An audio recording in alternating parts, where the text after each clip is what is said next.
ഹരേ ഹരേ ഹരേ രാമ രാമ രാമ ഹരേ ഹരേ കൃഷ്ണ ഹരേ കൃഷ്ണ കൃഷ്ണ ഹരേ ഹരേ ഹരേ രാമ ഹരേ രാമ രാമ ഹരേ ഹരേ ഹരേ കൃഷ്ണ കൃഷ്ണ കൃഷ്ണ ഹരേ ഹരേ ഹരേ രാമ രാമ രാമ ഹരേ ഹരേ ഹരേ കൃഷ്ണ കൃഷ്ണ കൃഷ്ണ ഹരേ ഹരേ ഹരേ രാമ രാമ രാമ ഹരേ ഹരേ ഹരേ കൃഷ്ണ കൃഷ്ണ കൃഷ്ണ ഹരേ ഹരേ ഹരേ മാതാജി രാമ ഇന്നലെ രാമ പ്രസംഗം Hare Hare. Thank you Mataji. പ്രണാമം എല്ലാവർക്കും. ഹരേ കൃഷ്ണ. ഓം നമോ ഭഗവതേ വാസുദേവായ.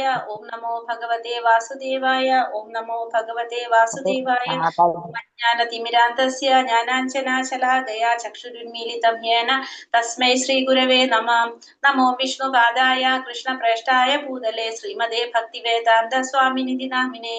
നമസ്തേ സാരസ്വതേ ദേവേ ഗൗരവാണി പ്രചാരിണേ നിർവിശേഷ ശൂന്യവാദി പാശ്ചാത്യദേശധാരിണേ. ജയ ശ്രീ കൃഷ്ണ ചൈതന്യ പ്രഭു നിത്യാനന്ദ ശ്രീ അദ്വൈത ഗദാധര ശ്രീവാസാദി ഗൗര ഭക്ത വൃന്ദ. ഹരേ കൃഷ്ണ കൃഷ്ണ കൃഷ്ണ ഹരേ ഹരേ ഹരേ രാമ രാമ രാമ ഹരേ ഹരേ. ഹരേ കൃഷ്ണ. ശ്രീ ശ്രീ രാധാ ഗോവിന്ദ ടെമ്പിൾ ഇസ്കോൺ മാംഗ്ലൂരിന്റെ ഭഗവത്ഗീത ക്ലാസ്സിലേക്ക് എല്ലാവർക്കും സ്വാഗതം. ഹരേ കൃഷ്ണ. എല്ലാവർക്കും പ്രണാമം. നമ്മള് അധ്യായം 4 ഭഗവത്ഗീത അധ്യായം 4 അതീന്ദ്രിയ ജ്ഞാനം. ആ അധ്യായം നമ്മൾ ഇന്നലെ തുടങ്ങിയില്ലേ, കുറച്ച് തുടങ്ങി ആദ്യത്തെ ശ്ലോകം നെക്സ്റ്റ് കണ്ടു. എന്തൊക്കെയാ നമ്മൾ ഇന്നലെ കണ്ടത്? അതില് ഭഗവാൻ പറഞ്ഞു 12 കോടി അല്ലെ, 12 കോടി 4 ലക്ഷം വർഷം അല്ലെ, 4 ലക്ഷം വർഷങ്ങൾക്ക് മുന്നേ ഭഗവാൻ ഭഗവത്ഗീത ആർക്ക് പറഞ്ഞു കൊടുത്തിട്ടുണ്ടായിരുന്നു? വിവസ്വാന് പറഞ്ഞു കൊടുത്തിട്ടുണ്ടായിരുന്നു. പിന്നീടാണ് നഷ്ടപ്പെട്ടപ്പോഴാണ് 5000 വർഷങ്ങൾക്ക് മുമ്പ് അർജുനന് പറഞ്ഞു കൊടുത്തെന്ന് പറഞ്ഞു. അപ്പൊ അതായത് ഈ ഭഗവത്ഗീത ഇവിടെ നമുക്ക് എന്താ പറയാ കിട്ടിയിട്ട് 5000 വർഷമല്ല, എത്രയോ വർഷങ്ങൾ, 2 ദശലക്ഷം എത്ര പറഞ്ഞത്, അത്രയും വർഷങ്ങൾക്ക് മുന്നല്ലേ, 12 കോടി 4 ലക്ഷം വർഷങ്ങൾക്ക് മുന്നേ തൊട്ട് ഇവിടെ എന്തുണ്ട്? ഭഗവത്ഗീത ഉണ്ടെന്ന് നമുക്ക് പറയാം. അപ്പൊ അത്രയും ശ്രേഷ്ഠമായിട്ടുള്ളതും അങ്ങനത്തെ ഒരു പ്രധാനപ്പെട്ട ഒരു ഗ്രന്ഥം തന്നെയാണ് എന്ത്? ഭഗവത്ഗീത എന്ന് പറയുന്നത്. അതിനുശേഷം ഭഗവാൻ അർജുനന് പറഞ്ഞു കൊടുക്കാൻ കാരണം ഭഗവാന്റെ ഭക്തനായതുകൊണ്ടാണ് അർജുനന് പറഞ്ഞു കൊടുത്തെന്ന് പറഞ്ഞു. പിന്നെ ഭഗവാൻ എന്ത് പറഞ്ഞു? ഭഗവാന്റെ ജനനത്തെ കുറിച്ച് പറഞ്ഞു അല്ലെ. ഭഗവാന് പിറവിയില്ല, ഭഗവാന്റെ അതീന്ദ്രിയമായ ശരീരത്തിന് ഒരിക്കലും നാശം സംഭവിക്കുന്നില്ല എന്നുള്ളത് പറഞ്ഞു. ഭഗവാൻ എന്തിനാണ് അവതരിക്കുന്നതെന്നും കൂടി ഭഗവാൻ പറഞ്ഞു അല്ലെ. ദുഷ്ടന്മാരെ നിഗ്രഹിക്കാനും ധർമ്മത്തെ പുനഃസ്ഥാപിക്കാനും ഭക്തന്മാരെ രക്ഷിക്കാനും വേണ്ടിയിട്ട് ഭഗവാൻ അവതരിക്കുന്നു എന്നുള്ളത് കൂടി പറഞ്ഞു. പിന്നെന്താ പറഞ്ഞത് ഭഗവാനെ കുറിച്ച്? പിന്നെന്താ പറഞ്ഞ? ഭഗവാനെ കുറിച്ച് മനസ്സിലാക്കിയവര്, ഭഗവാന്റെ ആതീന്ദ്രിയ സ്വഭാവം ഗ്രഹിച്ചവർക്ക് എന്ത് വേണ്ടി വരില്ല? ഈ ഭൗതിക പ്രപഞ്ചത്തിൽ വീണ്ടും ജന്മമെടുക്കേണ്ടതായിട്ട് വരില്ല. അവർക്ക് എന്താണ്? ഭഗവാന്റെ അതീന്ദ്രിയമായ ലോകത്തേക്ക് പോകാനായിട്ട് സാധിക്കുമെന്ന് പറഞ്ഞു. പിന്നെ നമ്മൾ മനസ്സിലാക്കി എന്തൊക്കെയാണ്? രാഗം, ഭയം, ക്രോധം, ഈ 3 കാര്യങ്ങളിൽ നിന്ന് മോചിതരാകുമ്പോഴാണ് നമുക്ക് എന്ത് സാധിക്കുന്നത്? ഭഗവാനിൽ ദിവ്യപ്രേമബദ്ധരാകാനായിട്ട് സാധിക്കുന്നെന്നും കൂടി കണ്ടു അല്ലെ. വേറെ എന്തെങ്കിലും പറഞ്ഞിരുന്നോ നമ്മള്? ഇത്രയാണ് നമ്മൾ മനസ്സിലാക്കിയത്.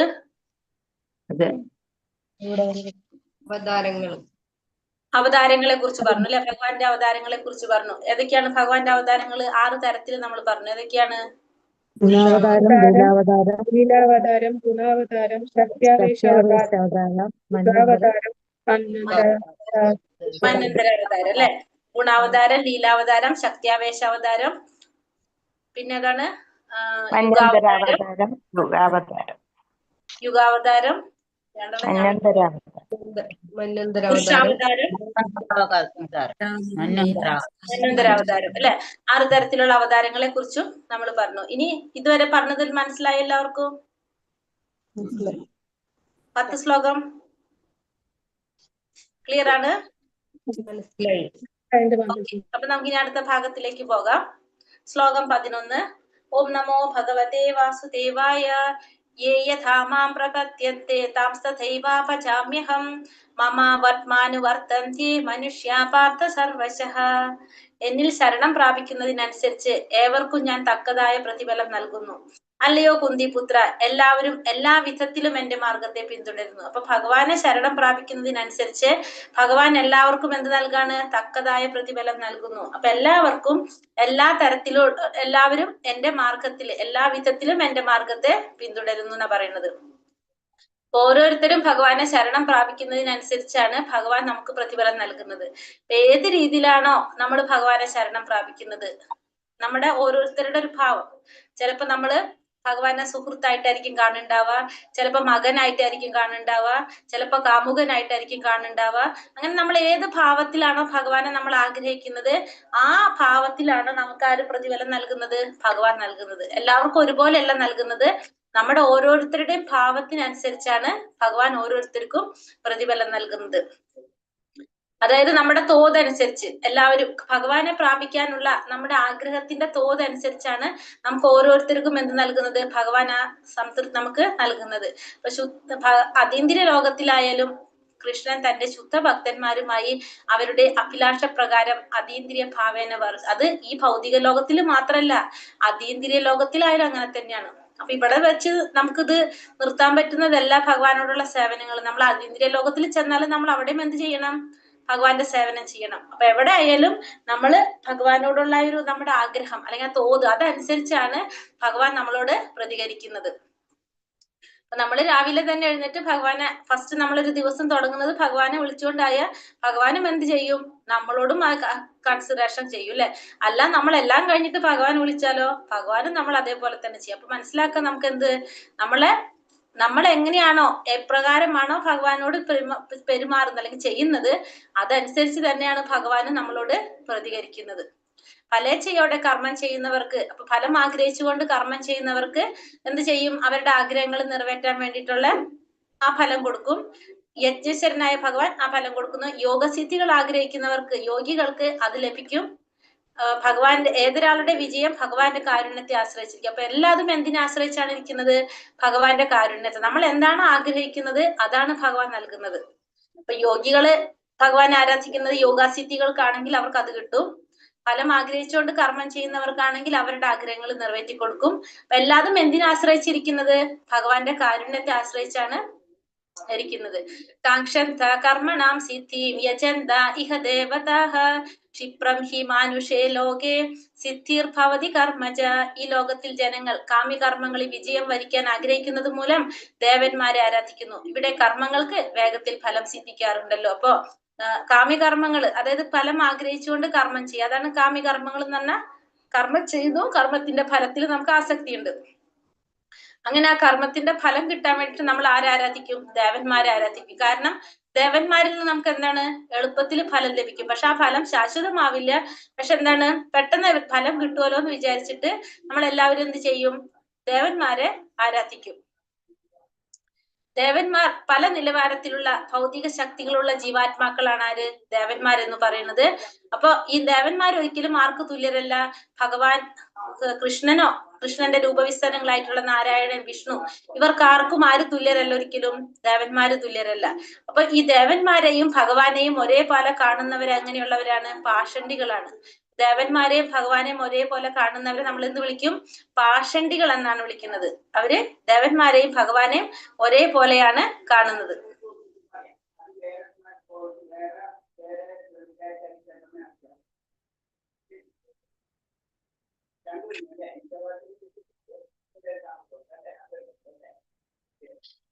ചാതുർവർണ്ണ്യം മയാ സൃഷ്ടം ഗുണകർമാ വിഭാഗശഃ തസ്യ കർത്താരമപി മാം വിദ്യകർത്താരമവ്യയം.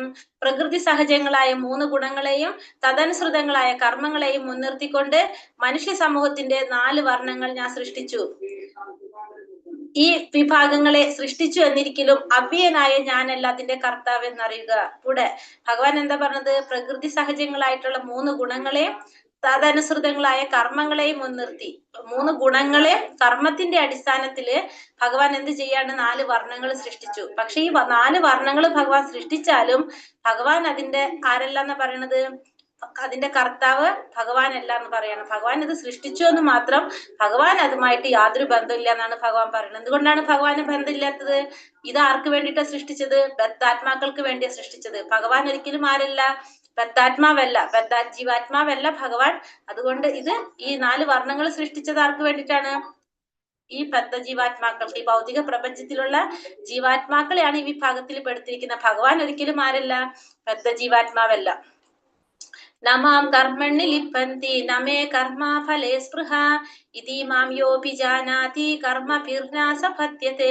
കർമ്മങ്ങളൊന്നും എന്നെ ബാധിക്കുകയില്ല, എനിക്ക് കർമ്മ ഫലേച്ഛയുമില്ല. എന്നെ കുറിച്ചുള്ള ഈ സത്യം മനസ്സിലാക്കിയവർ കർമ്മഫലങ്ങളാൽ ബന്ധിക്കപ്പെടുന്നുമില്ല. അപ്പൊ കർമ്മങ്ങളൊന്നും ഭഗവാനെ ബാധിക്കുന്നില്ല, ഭഗവാന് കർമ്മത്തിന്റെ ഫലേച്ഛയുമില്ല. ഇത് ഭഗവാനെ കുറിച്ചുള്ള ഈ സത്യം മനസ്സിലാക്കിയവർക്ക് കർമ്മഫലങ്ങളാൽ അവര് ബന്ധിക്കപ്പെടുന്നുമില്ല. അപ്പൊ ഭഗവാനെ ഒരു കർമ്മം ഭഗവാനെ ബാധിക്കുന്നില്ല, കർമ്മത്തിന്റെ ഫലത്തിൽ ഭഗവാൻ ഇച്ഛയില്ല, ആഗ്രഹമില്ല.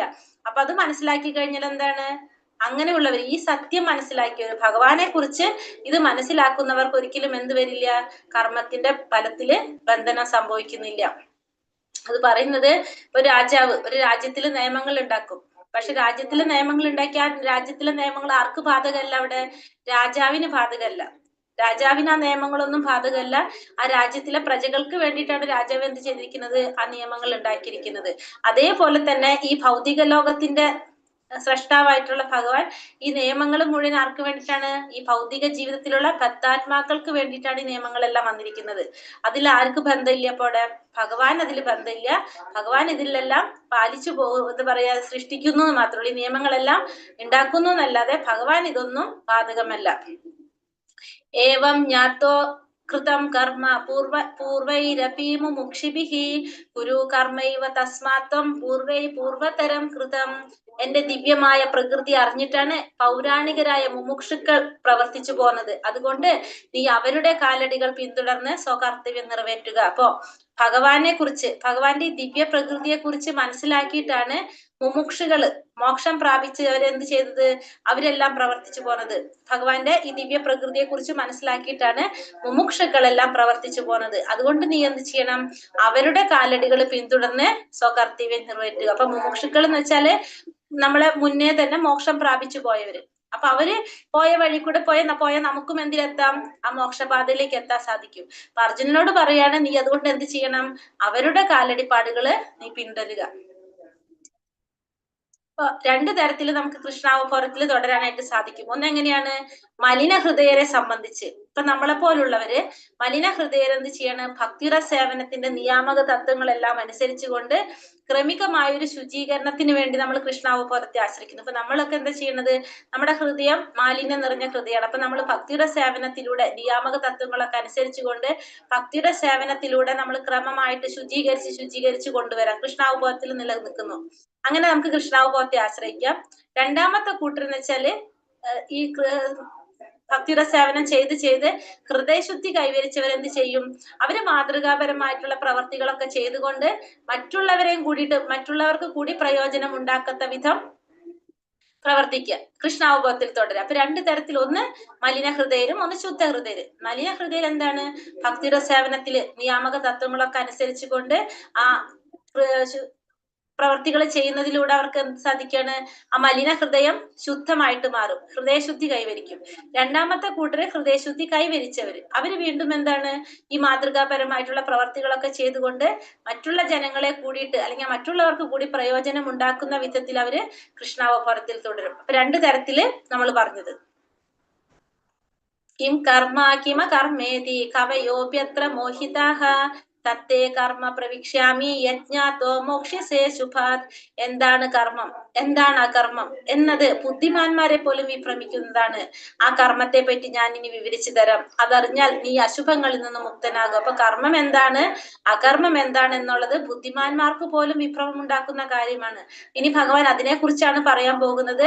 അതറിഞ്ഞു കഴിഞ്ഞാൽ നമുക്ക് അശുഭങ്ങളിൽ നിന്ന് മുക്തനാകാനായിട്ട് സാധിക്കും. എന്താണ് കർമ്മം, ഓർമ്മയുണ്ടോ?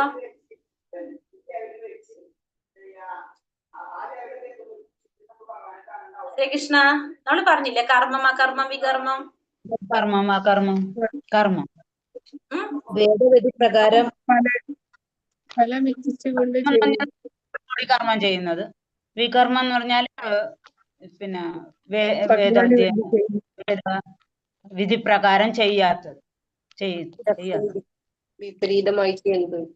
അതെ, അതായത് ശാസ്ത്രത്തിൽ പറഞ്ഞ പ്രകാരം ചെയ്താൽ അത് കർമ്മം, ശാസ്ത്രത്തിന് വിരുദ്ധമായിട്ട് ചെയ്താൽ അത് വികർമ്മം, ഭഗവാന് വേണ്ടി ചെയ്താൽ അത് അകർമ്മം. അതായത് ഫലങ്ങൾ ഇല്ലാത്ത കർമ്മം, അകർമ്മം. 3 തരത്തില് ശാസ്ത്രത്തിൽ പറഞ്ഞിരിക്കുന്ന പ്രകാരം ചെയ്താൽ അത് കർമ്മം, ശാസ്ത്രങ്ങൾക്ക് വിരുദ്ധമായിട്ട് ചെയ്താൽ അത് വികർമ്മം, ഭഗവാന് വേണ്ടി ചെയ്യുന്നത് അകർമ്മം. നമ്മൾ പഠിച്ചു അങ്ങനെ അല്ലെ. അപ്പൊ ഇവിടെ ഇനി 12 മഹാജനങ്ങളെ കുറിച്ചാണ് പറയുന്നത്. ബ്രഹ്മാവ്, ശിവൻ, നാരദൻ, മനു, കുമാരന്മാർ, കപിലൻ, പ്രഹ്ലാദൻ, ഭീഷ്മർ, ശുകദേവ ഗോസ്വാമി, യമൻ, ജനകൻ, ബലി മഹാരാജാവ്, മഹാബലി ചക്രവർത്തി. അതായത് ഇവര് ആധികാരിത്വമുള്ളവരെ പിന്തുടരുക തന്നെയാണ്. ഈ മുതലായ ഇത്ര പേരുകൾ 12 പേര് മഹാജനങ്ങൾ എന്നാണ് അറിയപ്പെടുന്നത്. അതായത് ഇവരെന്ന് വെച്ചിട്ടുണ്ടെങ്കിൽ എന്താണ്, ആധികാരിത്വമുള്ള ആചാര്യന്മാരാണ്. ഇവരെന്ന് വെച്ച് കഴിഞ്ഞാല് ഇവർക്ക് എന്ത് സാധിക്കും? നമുക്ക് പറഞ്ഞു ഈ ശാസ്ത്രങ്ങൾ മുഴുവൻ നമുക്ക് എവിടെ നിന്നാണ് കിട്ടിയിരിക്കുന്നത്? ഭഗവാനിൽ നിന്ന് വന്നിരിക്കുന്നതാണ് അല്ലെ. ഭഗവാനാണ് ഈ വേദങ്ങളും ശാസ്ത്രങ്ങളും ഇതൊക്കെ ഭഗവാനിൽ നിന്ന് വന്നിരിക്കുകയാണ്. അപ്പൊ അതില് നമുക്ക് എന്തെങ്കിലും കാര്യങ്ങളിൽ മാറ്റം വരുത്തണമെങ്കിൽ, എന്തെങ്കിലും കാര്യങ്ങൾ തിരുത്തണമെങ്കിൽ നമുക്ക് ആർക്ക് ചെയ്യാൻ സാധിക്കും? ഈ മഹാജനങ്ങൾക്ക് അതിനുള്ള അധികാരമുണ്ട്. അവരാണ് ആര്? ഈ മഹാജനങ്ങൾ എന്നറിയപ്പെടുന്നവര്. ഈ ബ്രഹ്മാവ്, ശിവൻ, നാരദൻ, മനു, കുമാരന്മാര്, കപിലൻ, പ്രഹ്ലാദൻ, ഭീഷ്മർ, ശുകദേവ ഗോസ്വാമി, യമൻ, ജനകൻ, ബലി ചക്രവർത്തി, ഇവരൊക്കെയാണ് ആര്? മഹാജനങ്ങൾ എന്ന് പറയുന്നത്. അപ്പൊ ഇവരുടെ പാത നമ്മൾ എന്ത് ചെയ്തിരിക്കണം? പാത നമ്മൾ പിന്തുടർന്നിരിക്കണം. കർമ്മണോ ഹ്യപ്യബോധവ്യം ബോധവ്യം ച വികർമ്മണഃ അകർമ്മണശ്ച ബോധവ്യം ഗഹന കർമ്മണോ ഗതിഹി. കർമ്മത്തിന്റെ സങ്കീർണതകൾ ദുർഗ്രാഹ്യമാണ്. അതുകൊണ്ട് കർമ്മം, വികർമ്മം, അകർമ്മം എന്നിവയെ കുറിച്ചെല്ലാം ഒരാൾ വ്യക്തമായി മനസ്സിലാക്കിയിരിക്കണം. അപ്പൊ ഈ കർമ്മത്തിന്റെ സങ്കീർണതകൾ എന്ന് പറഞ്ഞാല് ദുർഗ്രാഹ്യമായിട്ടുള്ളതാണത്. അപ്പൊ അതുകൊണ്ട് നമ്മൾ എന്തറിഞ്ഞിരിക്കണം? കർമ്മത്തെക്കുറിച്ചും അകർമ്മത്തെക്കുറിച്ചും വികർമ്മത്തെക്കുറിച്ചും ഒരാൾ വ്യക്തമായിട്ട് മനസ്സിലാക്കിയിരിക്കണം. അപ്പൊ കർമ്മിക നിയമം എന്ന് പറഞ്ഞാൽ നമ്മൾ വിചാരിക്കുന്ന പോലെയല്ല. അപ്പൊ അതുകൊണ്ട് നമ്മൾ ഈ 3 കാര്യത്തെക്കുറിച്ചും, കർമ്മത്തെക്കുറിച്ചും വികർമ്മത്തെക്കുറിച്ചും അകർമ്മത്തെക്കുറിച്ചും വ്യക്തമായിട്ട് ഒരാള് മനസ്സിലാക്കിയിട്ടുണ്ടാകണം. കൃഷ്ണാവബോധമുള്ള പ്രാമാണികരോട് സഹവസിക്കുകയും അവരിൽ നിന്ന് രഹസ്യജ്ഞാനം നേടുകയും ചെയ്യണം. ഭഗവാൻ എന്ന് നേരിട്ട് പഠിക്കുന്നത് പോലെയാണത്. അല്ലെങ്കിൽ ബുദ്ധിമാന്മാര് പോലും അമ്പരന്ന് പോകും. അപ്പൊ നമ്മള് ഇത് മനസ്സിലാക്കേണ്ടത് എവിടെ നിന്നാണ്?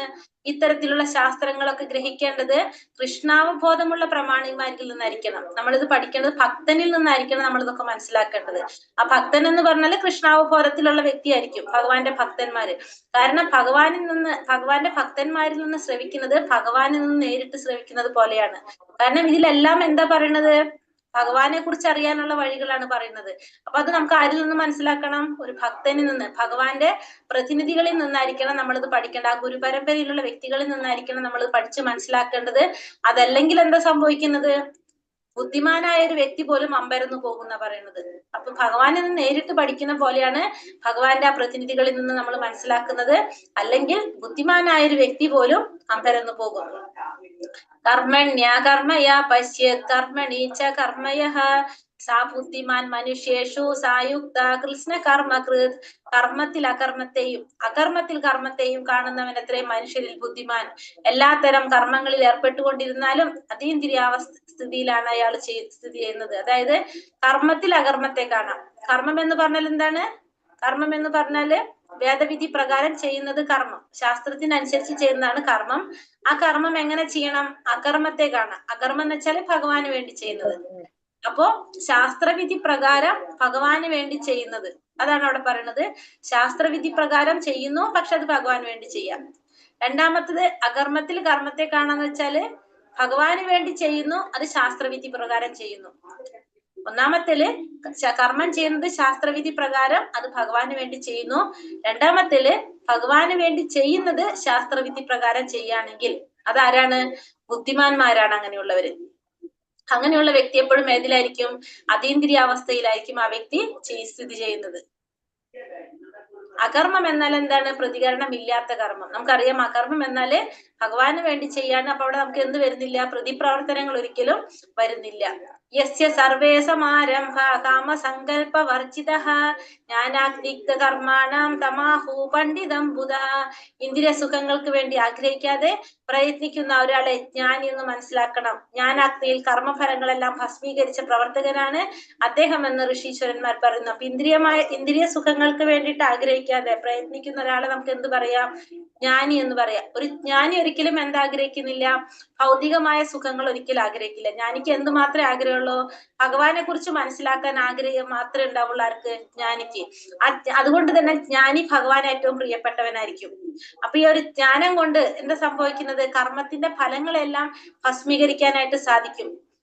അങ്ങനെയുള്ളവര് അങ്ങനെ ജ്ഞാനി എപ്പോഴും എങ്ങനെയായിരിക്കും? കർമ്മത്തിന്റെ ജ്ഞാനി ആ കർമ്മത്തിന്റെ ഫലങ്ങളെല്ലാം ആ ജ്ഞാനാഗ്നിയില് എന്ത് ചെയ്യുന്നു? ഭസ്മീകരിച്ചവനായിരിക്കും എന്ന് പറഞ്ഞു. കാരണം ഭഗവാനെ കുറിച്ച് കുറെ ജ്ഞാനം നേടുമ്പോ, ഭഗവാനെ കുറിച്ച് ശരിയായ അർത്ഥത്തിൽ മനസ്സിലാക്കുമ്പോ സ്വാഭാവികമായിട്ട് എന്താണ്? എല്ലാം ഭഗവാന് വേണ്ടി സമർപ്പിച്ചുകൊണ്ടായിരിക്കും ചെയ്യുക. അപ്പൊ കൂടുതൽ ഭഗവാനിലേക്ക് നടക്കുന്നു മാത്രമല്ല, പൂർവ്വജന്മത്തിൽ ചെയ്ത കർമ്മങ്ങൾ മുഴുവൻ ഫലങ്ങൾ മുഴുവൻ എന്തില് നമുക്ക് ഇല്ലാതാക്കാൻ സാധിക്കണം? ജ്ഞാനാഗ്നി കൊണ്ട് നമുക്ക് ഇല്ലാതാക്കാനായിട്ട് സാധിക്കുമെന്ന് ഋഷീശ്വരന്മാര് പറയണം. അപ്പൊ ജ്ഞാനി എപ്പോഴും ഭഗവാന് പ്രിയപ്പെട്ടത് തന്നെയായിരിക്കും.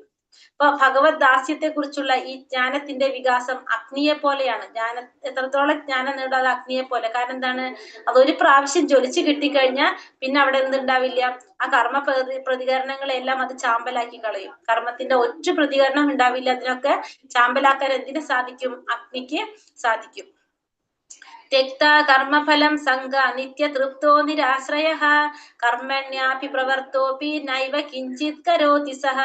തന്റെ പ്രവൃത്തിയുടെ ഫലങ്ങളിൽ ആസക്തി കൂടാതെ സദാ സംതൃപ്തനായും സ്വതന്ത്രനുമായിരിക്കുന്ന ഭക്തൻ എല്ലാവിധ കർമ്മങ്ങളിൽ ഏർപ്പെട്ടുവെന്നെങ്കിലും കാമ്യകർമ്മങ്ങളൊന്നും ചെയ്യുന്നില്ല. അപ്പൊ തന്റെ പ്രവൃത്തിയുടെ ഫലങ്ങളിൽ ആസക്തി ഇല്ലാതെ സദാ സംതൃപ്തനായിക്കൊണ്ട് സ്വതന്ത്രനുമായിരിക്കുന്ന ഒരു ഭക്തൻ എല്ലാവിധ കർമ്മങ്ങളിൽ ഏർപ്പെട്ടു വെച്ചാലും ആ വ്യക്തി എന്ത് ബാധിക്കുന്നില്ല?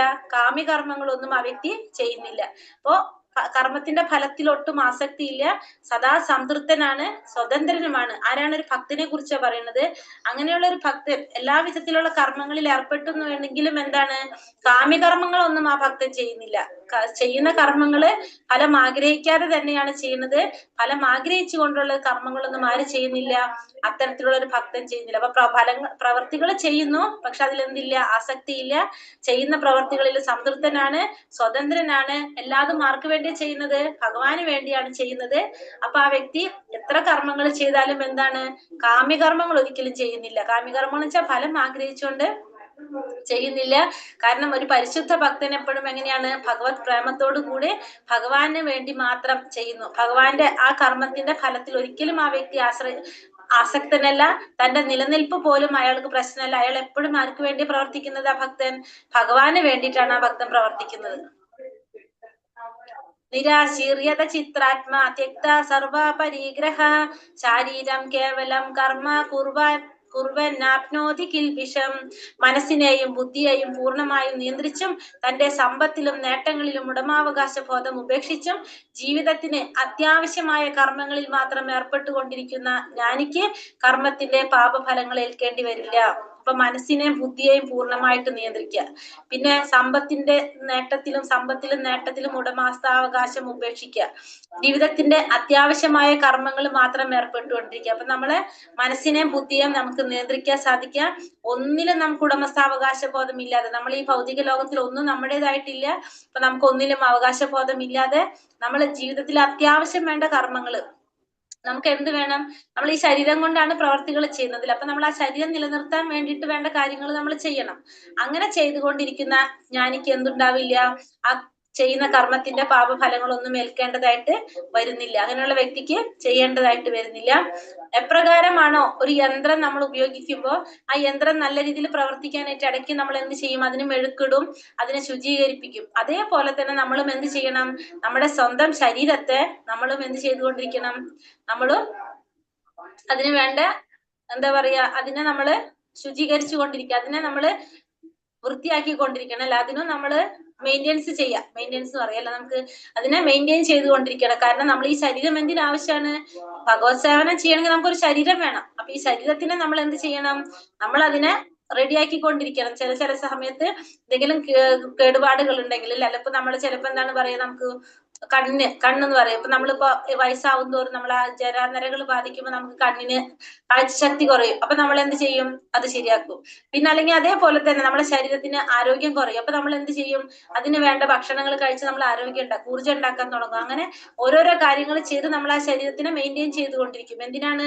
കാരണം ഭഗവാന്റെ കാര്യങ്ങൾ ചെയ്യാൻ വേണ്ടിയിട്ട് മാത്രം. നമുക്ക് അതിന് വേണ്ടിയിട്ട് നമുക്ക് ഈ ശരീരം നിലനിർത്തേണ്ടത് ആവശ്യമാണ്. അത് നല്ല രീതിയിൽ നിലനിർത്തിയാലേ നമുക്ക് അത് ചെയ്യാനായിട്ട് സാധിക്കുള്ളൂ. അപ്പൊ അത് ചെയ്തുകൊണ്ടിരിക്കും. യദൃച്ഛാലാപ സന്തുഷ്ടോ ദ്വന്ദ്വാതീതോ വിമത്സരഃ സമാസിദ്ധാവസിദ്ധൗ ച കൃത്വാ പീനാനിപത്യത്തെ. താനേ വന്നു ചേരുന്ന നേട്ടങ്ങളാൽ സംതൃപ്തനും ദ്വന്ദ്മുക്തനും നിർമത്സരനും ജയാപജയങ്ങളെ സമഭാവനയോടെ കൈക്കൊള്ളുന്നവനുമായ ഒരാൾ കർമ്മങ്ങൾ ചെയ്തുകൊണ്ടിരുന്നാലും അവയാൽ ബദ്ധനല്ല. അപ്പൊ താനേ വന്നു ചേരുന്ന നേട്ടങ്ങളാൽ സംതൃപ്തനായിട്ടുള്ളത്, ദ്വന്ദ്മുക്തനായിട്ടുള്ളത്, നിർമത്സരനായിട്ടുള്ളത്, ജയാപജയങ്ങളെ സമഭാവനയോടെ കൈക്കൊള്ളുന്നവനുമായിട്ടുള്ള വ്യക്തി കർമ്മങ്ങൾ ചെയ്തുകൊണ്ടിരുന്നാലും അയാൾ എന്തല്ല? അവയിലൊന്നും ബദ്ധനല്ല വ്യക്തി. ഇപ്പൊ സ്വന്തം നേട്ടങ്ങൾ സംതൃപ്തനാണ്, ദ്വന്ദ്മുക്തനാണ്. ഒന്നിനെ കുറിച്ച് എന്തില്ല, ഇതാണോ അതാണോ എന്നുള്ളൊരു കൺഫ്യൂഷൻ ആർക്കില്ല? അങ്ങനെയുള്ള വ്യക്തിക്കില്ല. മത്സര ബുദ്ധി ഇല്ല. ജയത്തിനെ പരാജയത്തിനെ സമഭാവനയോടെ കൈക്കൊള്ളുന്ന വ്യക്തി. അങ്ങനെയുള്ള ഒരു വ്യക്തി എന്തൊക്കെ കർമ്മങ്ങൾ ചെയ്തിരുന്നാലും അയാൾ ഒരിക്കലും എന്താകുന്നില്ല? ആ കർമ്മത്തിന്റെ ഫലത്തിൽ ബന്ധനസ്ഥനാകുന്നില്ല. ഇപ്പൊ കൃഷ്ണാവബോധത്തിലുള്ള ഒരു വ്യക്തി തന്റെ സേവനത്തിന് മറ്റാരുടെയും പ്രവൃത്തി തടസ്സമായി തീരാൻ അനുവദിക്കില്ല. അപ്പൊ ഏതൊക്കെ ഈ ഭൗതിക ലോകത്തിലുള്ള എന്തൊക്കെ ദ്വന്ദ്ങ്ങൾ ഉണ്ടായാലും അതിലൊന്നും അസ്വസ്ഥനാകാതെ ആ വ്യക്തി എന്ത് ചെയ്തുകൊണ്ടിരിക്കും? ഭഗവാന്റെ സേവനം ചെയ്തുകൊണ്ടേയിരിക്കുക എന്നുള്ളതാണ് ആ വ്യക്തി ചെയ്യുന്നത്. കൃഷ്ണാവബോധത്തിലുള്ള ഒരു വ്യക്തി. ഗതസംഘസ്യ മുക്തസ്യ ജ്ഞാനാവസ്ഥിത ചേതസഃ യജ്ഞായാചരത കർമ്മ സമഗ്രം പ്രവലീയത. ഭൗതിക പ്രകൃതിയുടെ ഗുണങ്ങളാൽ ബദ്ധനാകാതെ അതീന്ദ്രിയ ജ്ഞാനത്തിൽ പൂർണ്ണമായി സ്ഥിതി ചെയ്യുന്നവരുടെ കർമ്മങ്ങൾ ദിവ്യതയിൽ വിലയം പ്രാപിക്കുന്നു. ഇപ്പൊ ഭൗതിക പ്രകൃതിയുടെ ഗുണങ്ങളാൽ ബദ്ധനാകാതെ അതീന്ദ്രിയമായ ജ്ഞാനത്തില് പൂർണ്ണമായിട്ട് സ്ഥിതി ചെയ്യുന്നവരുടെ കർമ്മങ്ങൾ എങ്ങനെയാണ്? ദിവ്യതയിൽ വിലയം പ്രാപിക്കുന്നവരുടെ. അപ്പൊ ഭൗതിക പ്രകൃതിയുടെ ഗുണങ്ങളെ ഒന്നും ബാധിക്കാതെ, അതിലൊന്നും ഇല്ലാത്ത ഗുണങ്ങളൊന്നും സ്വാധീനിക്കാതെ അതീന്ദ്രിയ ജ്ഞാനത്തിൽ പൂർണ്ണമായിട്ട് സ്ഥിതി ചെയ്യുക. അപ്പൊ നമ്മൾ ഏത് ലെവലിലെത്തി? വിശുദ്ധ സത്യത്തിലെത്തി. ഗുണങ്ങളൊന്നും ബാധിക്കാത്തൊരവസ്ഥ എന്ന് വെച്ചാൽ വിശുദ്ധ സത്യത്തില്. അപ്പൊ നമ്മൾ എങ്ങനെയായിരിക്കും? നമ്മുടെ കർമ്മങ്ങളൊക്കെ ദിവ്യതയില് വിലയം പ്രാപിക്കുക. ദിവ്യതയിൽ വിലയം പ്രാപിക്കാന്ന് വെച്ചാൽ ഏതാണ്? ഭഗവാന്റെ ആ ദിവ്യത്വത്തില് അതീന്ദ്രിയമായ രീതിയിലായിരിക്കും അത് വിലയം പ്രാപിക്കുന്നത്. ഇവിടെ എന്താണ്? അപ്പൊ കൃഷ്ണാവബോധത്തിൽ പ്രവർത്തിക്കുന്ന വ്യക്തിയുടെ പ്രവർത്തനങ്ങളെല്ലാം യജ്ഞങ്ങളാണ്. അവയിൽ നിന്നുള്ള പ്രതികരണങ്ങളും അതീന്ദ്രിയതയിൽ ലയിക്കുന്നതിനാൽ അവയാൽ ഭൗതിക ഫലങ്ങളാൽ കഷ്ടപ്പെടുന്നില്ല. അപ്പൊ കൃഷ്ണാവബോധത്തിൽ നിൽക്കുമ്പോൾ നമ്മൾ എല്ലാതും ആരിലേക്കാണ് സമർപ്പിക്കുന്നത്? ഭഗവാന് വേണ്ടിയിട്ടാണ് സമർപ്പിക്കുന്നത്. പ്രവൃത്തികൾ മുഴുവൻ ഭഗവാന് വേണ്ടിയിട്ട് ചെയ്യാണ്. എല്ലാ പ്രവർത്തനങ്ങളും യജ്ഞങ്ങളാണ്. യജ്ഞം വെച്ചാല് ഭഗവാന് വേണ്ടി ചെയ്യുന്നതാണ് എല്ലാതും. അപ്പൊ അതിൽ നിന്നുള്ള പ്രതികരണങ്ങളും എങ്ങനെയാണ്? അതീന്ദ്രിയതയിൽ ലയിക്കുന്നത് കൊണ്ട് തന്നെ അയാൾക്ക് ഒരിക്കലും എന്തുണ്ടാവുന്നില്ല? ഭൗതികമായ ഫലങ്ങൾ കൊണ്ട് കഷ്ടപ്പെടുന്നില്ല. കാരണം എല്ലാതും എങ്ങനെ തന്നെയായിരിക്കും? ഭൗതികതയിലല്ല, ആത്മീയത്തിൽ തന്നെയായിരിക്കും, അതീന്ദ്രിയമായിട്ടുള്ളതായിരിക്കും. ബ്രഹ്മാർപ്പണം ബ്രഹ്മഹവിർ ബ്രഹ്മാഗ്നൗ ബ്രഹ്മണാഹുതം ബ്രഹ്മൈവ തേന ഗന്ധവ്യം ബ്രഹ്മകർമാ സമാധിനഃ. കൃഷ്ണാവബോധത്തിൽ മുഴുകിയ ഒരാള് ആധ്യാത്മിക പ്രവർത്തനങ്ങൾക്കായി സ്വയം സമർപ്പണം ചെയ്തതുകൊണ്ട് നിശ്ചയമായും ആത്മീയ ലോകത്തിൽ എത്തിച്ചേരും. അങ്ങനെയുള്ള യജ്ഞത്തിൽ ഹവിസും യജ്ഞാക്തിയും രണ്ടും ആത്മീയ സ്വഭാവമുള്ളതാണ്. അപ്പൊ കൃഷ്ണാവബോധത്തിലുള്ള ഒരു വ്യക്തി, ആ വ്യക്തി എന്താണ്? ആധ്യാത്മിക പ്രവർത്തനങ്ങൾക്കായിട്ട് സ്വയം സമർപ്പണം ചെയ്യുന്നത് കൊണ്ട് നിശ്ചയമായിട്ടും ആ വ്യക്തി എങ്ങനെയാണ്? ആത്മീയ ലോകത്തിലാണ് എത്തിച്ചേരുന്നത്. അങ്ങനെയുള്ള ഒരു വ്യക്തിയെ സംബന്ധിച്ച് യജ്ഞത്തിന് ഉപയോഗിക്കുന്ന ഹവിസ്, യജ്ഞത്തിന് ഉപയോഗിക്കുന്ന സാധന സാമഗ്രികളൊക്കെയാണ് എന്തിൽ പറയുന്നത്? ഹവിസ് എന്ന് പറയുന്നത്. അതും യജ്ഞാക്തിയും എല്ലാം എങ്ങനെയായിരിക്കും? ആത്മീയ സ്വഭാവമുള്ളതായിരിക്കും. അപ്പൊ കൃഷ്ണാവബോധത്തിൽ മുഴുകിയ ഒരു വ്യക്തി ചെയ്യുന്ന എല്ലാ പ്രവർത്തികളും എങ്ങനെയായിരിക്കും? ആത്മീയ സ്വഭാവത്തിലുള്ളതായിരിക്കും എന്ന് നമുക്ക് മനസ്സിലാക്കാനായിട്ട് സാധിക്കുന്നു. അപ്പൊ ക്ഷീരോൽപ്പന്നങ്ങളുടെ അമിതമായ ഉപയോഗം കൊണ്ട് കുടൽ രോഗം ബാധിച്ചു കഴിഞ്ഞാല് നമ്മൾ എന്ത് ചെയ്യും? ആ ക്ഷീരത്തിന്റെ തന്നെ മറ്റൊരു ഉൽപ്പന്നമായിട്ടുള്ള തൈര് കൊണ്ട് നമ്മൾ എന്ത് മാറ്റും? ആ ഒരു ഔഷധമായിട്ട് കൊടുത്തുകൊണ്ട് നമുക്ക് ആ കുടൽ രോഗം മാറ്റാൻ സാധിക്കും. അതേപോലെ തന്നെ ഭൗതികതയിൽ മുഴുകിയിട്ടുള്ള ബദ്ധനായ ഒരു ആത്മാവിന് കൊടുക്കുന്നുള്ള ഒരു ഔഷധമാണ് നമ്മൾ എന്ത്? കൃഷ്ണാവബോധം എന്ന് പറയുന്നത്. അപ്പൊ ഭൗതികതയിൽ മുഴുകിക്കഴിഞ്ഞാൽ ഒരു ബദ്ധാത്മാവിനെ ആ ഇതിൽ നിന്നും മോചിപ്പിക്കാനായിട്ട് നമ്മൾ കൊടുക്കുന്ന മരുന്ന് എന്താണ്? നമ്മളൊരു അസുഖമാണ്. ഭൗതികമായിട്ടുള്ളതിൽ മുഴുക എന്ന് പറഞ്ഞാൽ നമ്മളൊരു അസുഖമാണ്. ആ രോഗത്തിനുള്ള മരുന്നാണ് എന്ത്? കൃഷ്ണാവബോധം. ഭഗവത്ഗീത സൂചിപ്പിച്ചിരിക്കുന്ന എന്താണ്? കൃഷ്ണാവബോധമാണ് അതിനുള്ള മരുന്ന് എന്ന് പറയുന്നത്. ദൈവമേവാപരേ യജ്ഞം യോഗിന പരിപാസത്തെ ബ്രഹ്മാജ്ഞാവാപരേ യജ്ഞം യജ്ഞനൈവോപജുഹ്യതി.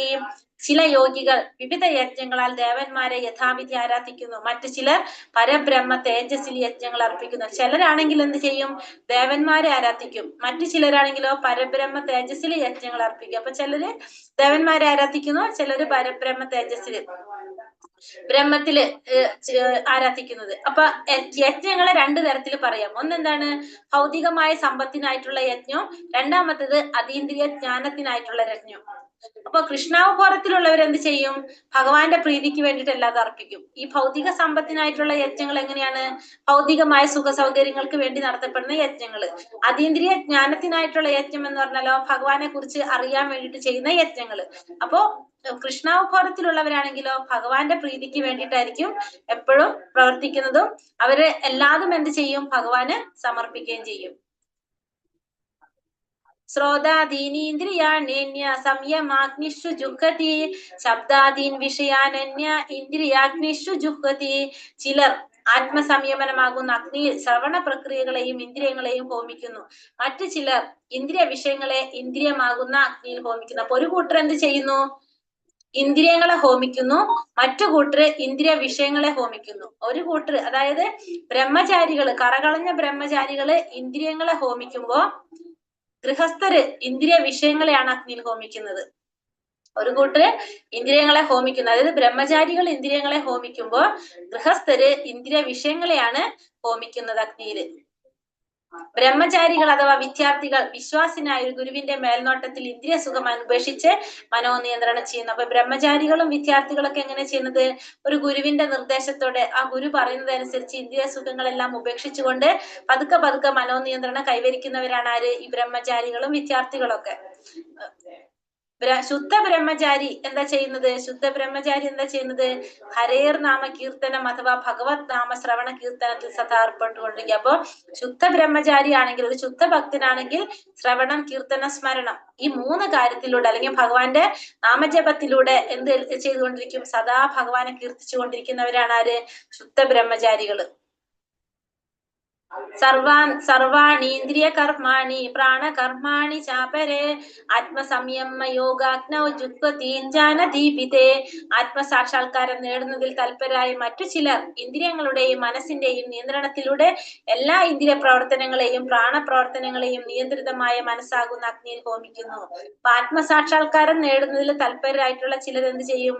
ഇന്ദ്രിയങ്ങളുടെയും മനസ്സിന്റെയും നിയന്ത്രണത്തിലൂടെ എല്ലാ ഇന്ദ്രിയ പ്രവർത്തനങ്ങളെയും പ്രാണപ്രവർത്തനങ്ങളെയും നിയന്ത്രിതമായ മനസ്സാകുന്ന അഗ്നിയിൽ ഹോമിക്കും. ആത്മസാക്ഷാത്കാരം നേടാൻ വേണ്ടിയിട്ട് താല്പര്യമുള്ള ചിലർ എന്താ ചെയ്യുന്നത്? എല്ലാത്തിനെയും എങ്ങനെ ചെയ്യുന്നത്? ഇന്ദ്രിയങ്ങളുടെയും മനസ്സിന്റെയും നിയന്ത്രണത്തിലുള്ള, ആദ്യം ഇന്ദ്രിയങ്ങളെ മനസ്സിനെ നിയന്ത്രിച്ചുകൊണ്ട് എല്ലാ പ്രവർത്തനങ്ങളും പ്രാണപ്രവർത്തനങ്ങളും എല്ലാം നിയന്ത്രിതമായ മനസ്സാകുന്ന അഗ്നിയിൽ ഹോമിക്കും. മനസ്സാകുന്ന അഗ്നിയിൽ. ഇത് ആരെ കുറിച്ചാ പറയുന്നത്? നമ്മുടെ കൃഷ്ണാവതാരത്തിലുള്ളവരെ കുറിച്ചല്ല പറഞ്ഞ. മനസ്സിനെ നിയന്ത്രിച്ചു കൊണ്ടുവരുന്ന ആരാണ്? യോഗ പദ്ധതിയിലുള്ളവര്. പതഞ്ജലിയുടെ യോഗ പദ്ധതിയെ കുറിച്ചാണ് ഇവിടെ സൂചിപ്പിക്കുന്നത്. അതായത് യോഗ പദ്ധതികളിലാണ് എന്തിനു പറയുന്നത്? മനസ്സിനെ നിയന്ത്രിച്ചുകൊണ്ട് ചെയ്യാനായിട്ട് ശ്രമിക്കുന്നത്. പക്ഷെ നമ്മുടെ കൃഷ്ണാവതാരത്തിലുള്ളതല്ലത്. ഇന്ദ്രിയ സുഖത്തിന് ആകൃഷ്ടനാകുമ്പോൾ ആത്മാവ് പരാഗാത്മാവ് എന്ന് വിളിക്കും. അപ്പൊ നമ്മൾ ഇന്ദ്രിയ സുഖത്തിൽ ആകൃഷ്ടത വരുമ്പോൾ നമ്മൾ ആരാവും? പരാഗാത്മാവ് എന്ന് പറയും. ഇന്ദ്രിയ സുഖങ്ങളിൽ നിന്ന് പിൻവലിയുമ്പോൾ, ജീവാത്മാവ് ഇന്ദ്രിയ സുഖങ്ങളിൽ നിന്ന് പിൻവലിയുമ്പോൾ അതിന് പ്രത്യേകാത്മാവ് എന്ന് പറയും. അപ്പൊ രണ്ടു തരത്തിൽ ആത്മാവിനെ പറയുന്നത്. ഒന്ന്, ഇന്ദ്രിയ സുഖങ്ങളിൽ ആകൃഷ്ടനായി കഴിഞ്ഞാൽ പരാഗാത്മാവും, ഇന്ദ്രിയ സുഖങ്ങളിൽ നിന്ന് പിന്തിരിഞ്ഞു കഴിഞ്ഞാല് പ്രത്യേകാത്മാവും എന്നും അറിയപ്പെടുന്നു. ദ്രവ്യയജ്ഞ തപോ യജ്ഞ യോഗ യജ്ഞാസ്തപരേ സ്വാധ്യായജ്ഞാന യജ്ഞാ സംശ്രിത വ്രതഃ. സ്വയം പ്രതിജ്ഞാബദ്ധരായി ചിലർ തങ്ങൾക്കുള്ളതെല്ലാം ത്യജിച്ച് ബോധദീപ്തരാകുന്നു. മറ്റു ചിലർ കഠിനമായ തപശ്ചര്യകൾ അനുഷ്ഠിച്ചും അഷ്ടാംഗ യോഗ പരിശീലനത്താലും അതീന്ദ്രിയ ജ്ഞാന പുരോഗതിക്കായുള്ള വേദാധ്യായനത്താലും ഈ വ്യവസ്ഥ കൈവരിക്കും. അപ്പൊ സ്വയം പ്രതിജ്ഞ, ചിലരെന്താണ്? ചില തങ്ങൾക്കുള്ളതെല്ലാം ത്യജിച്ചുകൊണ്ട് ബോധദീപ്തരാകുന്നവരുണ്ട്. അതായത് ദ്രവ്യയജ്ഞം. ഇവിടെ പറയുന്നുണ്ട്, ദ്രവ്യയജ്ഞം എന്ന് വെച്ചിട്ടുണ്ടെങ്കിൽ, ദ്രവ്യമായ യജ്ഞം എന്ന് വെച്ചിട്ടുണ്ടെങ്കിൽ വിവിധ ദാനധർമ്മങ്ങൾക്കായിട്ട് കൈവശമുള്ളതെല്ലാം വിനിയോഗിക്കുക. അതായത് നമ്മുടെ കയ്യിലുള്ളതെല്ലാതും ദ്രവ്യയജ്ഞം എന്ന് വെച്ചാൽ സ്വന്തമായിട്ടുള്ളതെല്ലാം ത്യജിക്കുന്നതിനാണെന്ന് നമുക്ക് ദാനമായിട്ട് കൊടുക്കുന്നതിനാണ് ദ്രവ്യമായ യജ്ഞം എന്ന് പറയുന്നത്. രണ്ടാമത് തപോമയ യജ്ഞം. തപോമയ യജ്ഞം എന്ന് വെച്ചിട്ടുണ്ടെങ്കിൽ നമ്മൾ എന്ത് ചെയ്യാണ്? തപോമയ യജ്ഞത്തിൽ ഉൾപ്പെടാന്ന് വെച്ചാല് ഒരു മിനിറ്റ്, ജീവിതത്തിലെ സുഖങ്ങൾ ഉപേക്ഷിക്കാൻ, വ്രതങ്ങളൊക്കെ എടുത്തുകൊണ്ട് നമ്മളെ സുഖങ്ങൾ ഉപേക്ഷിക്കുന്നതാണ് എന്ത്? തപോമയ യജ്ഞം എന്ന് പറയുന്നത്. പിന്നെ വന്നിട്ട് യോഗാനുഷ്ഠാനങ്ങള്, യോഗായജ്ഞം. യോഗായജ്ഞം എന്ന് വെച്ചാൽ നമ്മൾ എന്താണ്, നമ്മള് ഒരു പ്രത്യേക സിദ്ധിക്ക് വേണ്ടിയിട്ട് ഒരു പ്രത്യേക സിദ്ധി, അതായത് യോഗാനിഷ്ഠയിലുള്ള അങ്ങനത്തെ സുഖങ്ങൾക്ക് വേണ്ടിയിട്ട് ഏർപ്പെടാം. അതിലേർപ്പെടുന്നതാണ് എന്ത്? അതിന് വേണ്ടിയിട്ട് ചെയ്യുന്നതാണ് മൂന്നാമത്തെ യോഗയജ്ഞങ്ങൾ പറയുന്നത്, യോഗായജ്ഞം. പിന്നെ അത് കഴിഞ്ഞിട്ടുള്ളതാണ് എന്ത്? സ്വാധ്യായ യജ്ഞം. യോഗയജ്ഞം വെച്ചാൽ അഷ്ടാംഗ യോഗ പ്രകാരമുള്ള അതൊക്കെ ചെയ്യുന്നതാണ് യോഗയജ്ഞം. ഇനി അടുത്തത് സ്വാധ്യായ യജ്ഞം എന്ന് പറഞ്ഞാൽ, സ്വാധ്യായം എന്ന് വെച്ചിട്ടുണ്ടെങ്കിൽ നമ്മള് പഠിക്കുന്നത് പഠന കാര്യങ്ങൾ, അതായത് വൈദിക സാഹിത്യങ്ങള്, നമ്മളെ ശാസ്ത്രങ്ങള്, ഇതൊക്കെ പഠിക്കുന്നവരായിട്ടുള്ളത്, അതാണ് എന്ത്? സ്വാധ്യായ യജ്ഞം എന്ന് പറയുന്നത്. ഇതാണെന്ത്? ഈ 4 തരത്തിലുള്ള യജ്ഞങ്ങള്. പക്ഷെ ഭഗവാന്റെ സേവനം എങ്ങനെയാണ്? ഇതിൽ നിന്നെല്ലാം വ്യത്യസ്തമായിട്ടുള്ള, അതാണ് കൃഷ്ണാവബോധം എന്ന് പറയുന്നത്. ഭഗവത് സേവനം ഇതിൽ നിന്നെല്ലാം വ്യത്യസ്തമാണ്. അതാണെന്ത്? കൃഷ്ണാവബോധം എന്ന് പറയുന്നത്. അപാനേ ജുഹതി പ്രാണം പ്രാണേ പാനം തഥാ പരേ പ്രാണാപാനാഗതിരുത്വാ പ്രാണായാമപരായണഃ അപരേ നിയതാഹാര പ്രാണാൻ പ്രാണേഷു ജുഹതി. ശ്വാസചലനത്തെ ഉച്ഛ്വാസത്തിലും ഉച്ഛ്വാസചലനത്തെ ശ്വാസത്തിലും അർപ്പിച്ചുകൊണ്ട് ശ്വാസം നിരോധനം ചെയ്ത് സമാധിയിൽ വർത്തിക്കുവാൻ താല്പര്യമുള്ള ചിലരുണ്ട്. ചിലരെന്ത് ചെയ്യും? ശ്വാസത്തെ നിയന്ത്രിക്കുക, നമ്മുടെ ശ്വാസത്തെ ഉച്ഛ്വാസത്തിലും ഉച്ഛ്വാസത്തെ ശ്വാസത്തിലും. അതായത് നമ്മൾ എന്ത് ചെയ്യണം? നമ്മുടെ ശ്വാസത്തെ നിയന്ത്രിച്ചുകൊണ്ട് നമ്മള് സമാധിയിലേക്ക് എത്താണ്. നമ്മള് സമാധി, ശ്വാസത്തെ നിയന്ത്രിച്ചുകൊണ്ട് നമ്മൾ ജീവൻ വെടിയ സമാധിയിലേക്ക് എത്തുന്നവരുണ്ട്. അത്തരം ഇപ്രകാരം അവർ ശ്വാസത്തെ പൂർണ്ണമായി നിർത്തി അവസാനം സമാധിസ്ഥരാകുന്നു. ശ്വാസത്തെ പൂർണ്ണമായിട്ട് നിയന്ത്രിച്ചിട്ടുണ്ട് എന്ത് ചെയ്യും? അവർ സമാധിസ്ഥരാകും. മറ്റു ചിലരാണെങ്കിലോ ആഹാര നിരോധനത്തിലൂടെ ഇതിലേക്ക് എത്തും. ഒന്ന് ശ്വാസത്തെ നിയന്ത്രിച്ചുകൊണ്ടും ഒന്ന് ആഹാര നിരോധനത്തിലൂടെ ഇങ്ങനെ ശ്വാസത്തെ അതിൽ തന്നെ ഹോമിക്കുന്ന 2 കൂട്ടരുണ്ട്. അപ്പൊ കൃഷ്ണാവബോധം വന്ന ഒരാൾക്ക് എപ്പോഴും അതീന്ദ്രിയമായ ഭഗവത് സേവനത്തിൽ മുഴുകിയിരിക്കിയാൽ സ്വാഭാവികമായിട്ട് തന്നെ എന്തുണ്ടാവും? ഇന്ദ്രിയ നിയന്ത്രണം ഉണ്ടാവും. അപ്പൊ കൃഷ്ണാവബോധത്തിലുള്ള ഒരു വ്യക്തിയാണെങ്കിൽ എങ്ങനെയായിരിക്കും? എപ്പോഴും അതീന്ദ്രിയ അവസ്ഥയിലായിരിക്കും. അപ്പൊ അതുകൊണ്ട് തന്നെ സ്വാഭാവികമായുള്ള ഒരു ഇന്ദ്രിയ നിയന്ത്രണം ആരിലുണ്ടാവും? കൃഷ്ണാവബോധത്തിലുള്ള വ്യക്തിയിലുണ്ടാവും. ജീവിതത്തിന്റെ അവസാനത്തിൽ കൃഷ്ണന്റെ അതീന്ദ്രിയ തലത്തിൽ സ്വാഭാവികമായി അയാൾ എത്തിച്ചേരും.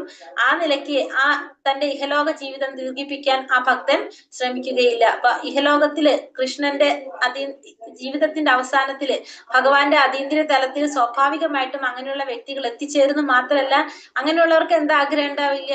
ഈ ഭൗതിക ലോകത്തിലെ ജീവിതം ദീർഘിപ്പിക്കാനായിട്ട് ആഗ്രഹം ഉണ്ടാവില്ല. കാരണം അവരെപ്പോഴും അതീന്ദ്രിയ തലത്തിലായിരിക്കും. അപ്പൊ ഇവിടെ നിന്ന് അവർക്കറിയാം വിട്ടുകഴിഞ്ഞ് എവിടേക്കാ പോകുന്നത്? ഭഗവാന്റെ അടുത്തേക്കാ പോകുന്നതെന്ന്. അപ്പൊ അതുകൊണ്ട് അവർക്ക് എന്തുണ്ടാവില്ല ആഗ്രഹം? ഈ ഭൗതിക ലോകത്തില് എത്രത്തോളം ജീവിതം ദീർഘിപ്പിച്ചു കൊണ്ടുപോകാനായിട്ട് ഒരിക്കലും ആരും ശ്രമിക്കില്ല. ഒരു ഭക്തൻ ഒരിക്കലും ശ്രമിക്കില്ല. കാരണം ഇവിടെ നിന്ന് എവിടേക്കാണ് ആൾ എത്തുന്നത്? ഭഗവാന്റെ അടുത്തേക്കാണ് അയാൾ എത്തുന്നത്. സ്വാഭാവികമായിട്ടും ഭഗവാന്റെ അടുത്തേക്ക് എത്തിച്ചേരുന്ന ഉറപ്പുള്ളത് കൊണ്ട് ഒരിക്കലും ഈ ഭൗതിക ലോകത്തിൽ ജീവിതം ദീർഘിപ്പിക്കാൻ വേണ്ടിയിട്ട് ഒരു ഭക്തൻ ആഗ്രഹിക്കില്ല. ഹരേ കൃഷ്ണ കൃഷ്ണ കൃഷ്ണ ഹരേ ഹരേ, ഹരേ രാമ രാമ രാമ ഹരേ ഹരേ. വഞ്ചാകൽപതരൂപേശ്ച കൃപാ സിന്ധോഭ്യേവ ച പതിതാനാം പാവനേഭ്യോ വൈഷ്ണവേഭ്യോ നമോ നമഃ. അനന്ത കോടി വൈഷ്ണവൃന്ദി की जय, श्रील प्रभुपाद की जय, गुरुदेव की जय, निताई गौर प्रेमानंदे, हरि हरि बोल. हरे कृष्णा.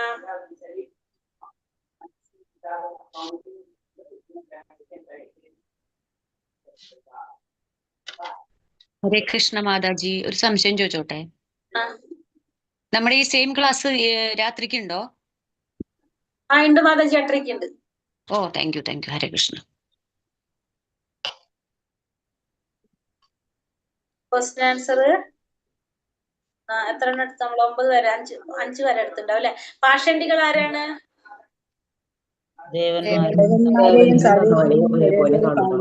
കാണുന്നവരല്ലേ? ദേവന്മാരെയും ഭഗവാനെയും ഒരേപോലെ കാണുന്നവര്. ആശ്രയിക്കുന്ന 2 കൂട്ടർ ആരൊക്കെയാണ്? 2 തരത്തിലുള്ളവര്. മലിനഹൃദയം, ശുദ്ധഹൃദയം. അതെ, ആ മലിന ഹൃദയത്തിലുള്ളവരെന്താണ്? ഹൃദയം ശുദ്ധീകരിക്കാൻ വേണ്ടിയിട്ട് നിയാമക തത്വങ്ങളൊക്കെ പാലിച്ച് ഭഗവത് സേവനം ചെയ്ത് പരിശുദ്ധിയിലേക്ക് എത്താൻ ചെയ്യുന്നവർ, കൃഷ്ണാവബോധത്തിൽ നിന്നുകൊണ്ട് പരിശുദ്ധരാകും, നമ്മളെ പോലുള്ളവര്. രണ്ടാമത്തത് ശുദ്ധ ഹൃദയവര്. അങ്ങനെ ചെയ്ത് ശുദ്ധ ഹൃദയത്തിൽ വന്നവരെന്താണ്, അവര് വീണ്ടും ചെയ്തുകൊണ്ടിരിക്കും. എന്തിനു വേണ്ടിയിട്ടാണ്? ഉള്ളവർക്ക് കൂടിയിട്ട് മാതൃകയാക്കി അവരെ കൂടി അതിലേക്ക് കൊണ്ടുവരാനായിട്ട് അല്ലെ. 12 മഹാജനങ്ങൾ ആരൊക്കെയാണ്? ബ്രഹ്മാവ്, ശിവൻ, നാരദൻ, മനു, കപിലൻ, പ്രഹ്ലാദൻ, വിഷ്ണു, ശുഭദേവ, സ്വാമി, യമൻ, ജനകൻ, ബലിചക്രവർത്തി. ബലിചക്രവർത്തി 12 പേര്. മാതാജി ഇത് ഇതിലുണ്ടോ? ഈ 12 മഹാജനങ്ങളുടെ ഉണ്ടോ? ബുക്കിലുണ്ടല്ലോ, പേരുണ്ടല്ലേ? ഓക്കെ ബുക്കിൽ വരില്ല നമ്മളില്. Okay okay okay. 2 കർമ്മം, അകർമ്മം, വികർമ്മം. എന്താണ്? ശാസ്ത്രത്തിന് വേണ്ടി ചെയ്യുന്നത് കർമ്മം,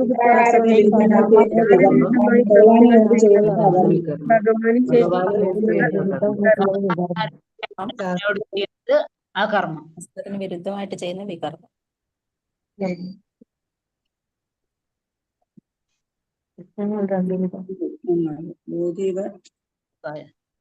ജ്ഞാനത്തിന് വേണ്ടി. അടുത്ത ചോദ്യം. 2 തരം യജ്ഞങ്ങൾ ഏതൊക്കെയാണ്?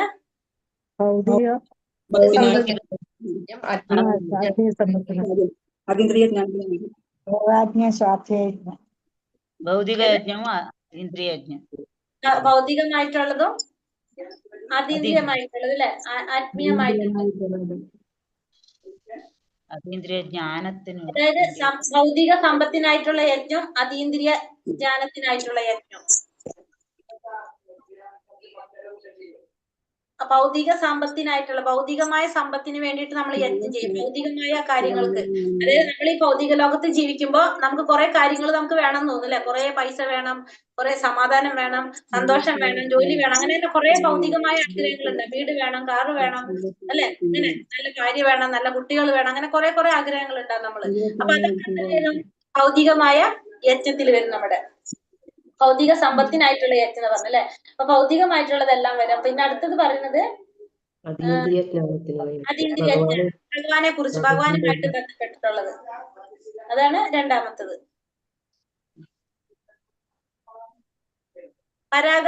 ആത്മാവും പ്രത്യേകാത്മാവും. പ്രത്യേകാത്മാവും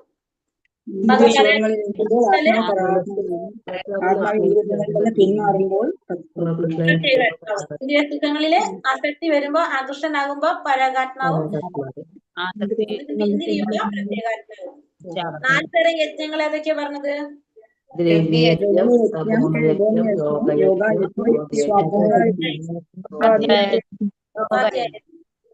അതുവരെല്ലാം എടുത്തിട്ടുള്ളൂ.